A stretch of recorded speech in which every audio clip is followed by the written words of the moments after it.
Today, we're going to simulate a physical process exactly. Stack glasses on top of each other in a pyramid formation. Then, we will pour water into the glass at the top. Each glass can hold exactly 1 cup of water before it overflows. Due to the way the glass is shaped, the excess water will pour out of the left and right sides and fall directly into the 2 glasses below in the pyramid.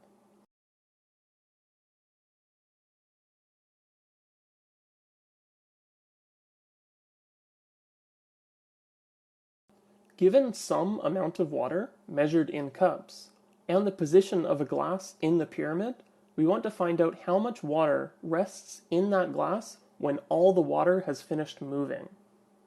The very first observation we need to make about this problem is that the amount of water that flows into a glass depends only on the 2 glasses above it, since those are the ones that can leak down. This indicates that we might be able to come up with a recurrence. Before we make a recurrence, we need to change the way we think about the problem slightly. Instead of computing how much water is in the glass at the end, we could compute how much water flows into the glass, regardless of whether or not that water flows out again afterwards. If 1 cup of water or more flows into the glass, then there will be exactly 1 cup of water inside the glass after all the flowing is complete. So, computing the total amount of water that flows in is sufficient to find the total amount of water that is in it at the end. With these 2 pieces of information combined, we now have a recurrence.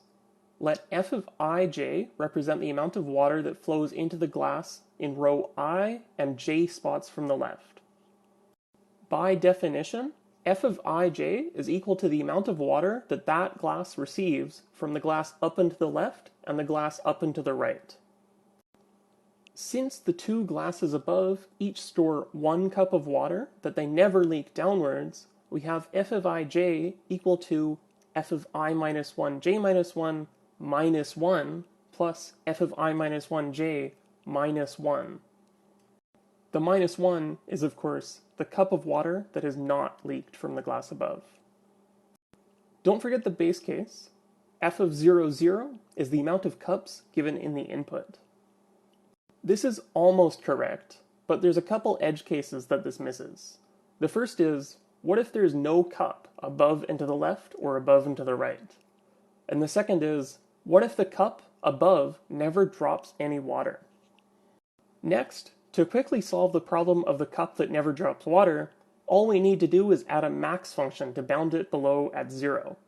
Previously, we could have computed a negative value, which unfortunately means that we have negative water. Each of these edge cases will change our recurrence a little bit. To solve the problem of the missing cup, we can add a new edge case to our recurrence.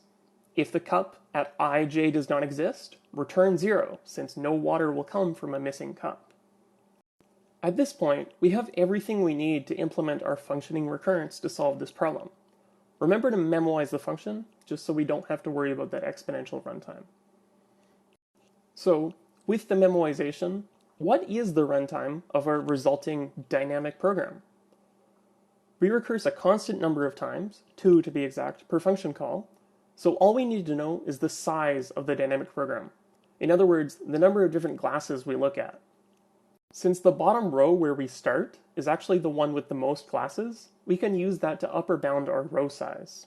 Note that the size of a particular row is simply the row number plus 1. Then, the number of glasses can be bounded by the number of rows times the size of those rows, which, using our upper bound on row size, shows that we have a runtime of O of row number squared. The iterative implementation of this is similarly straightforward. We can use a 2D array as our memo and simply iterate through the rows and then iterate through the glasses in that row.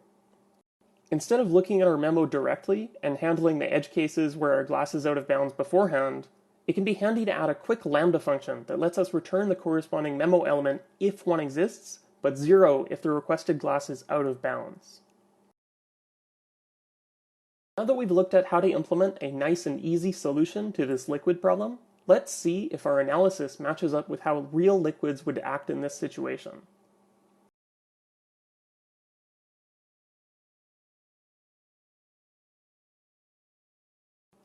Nope.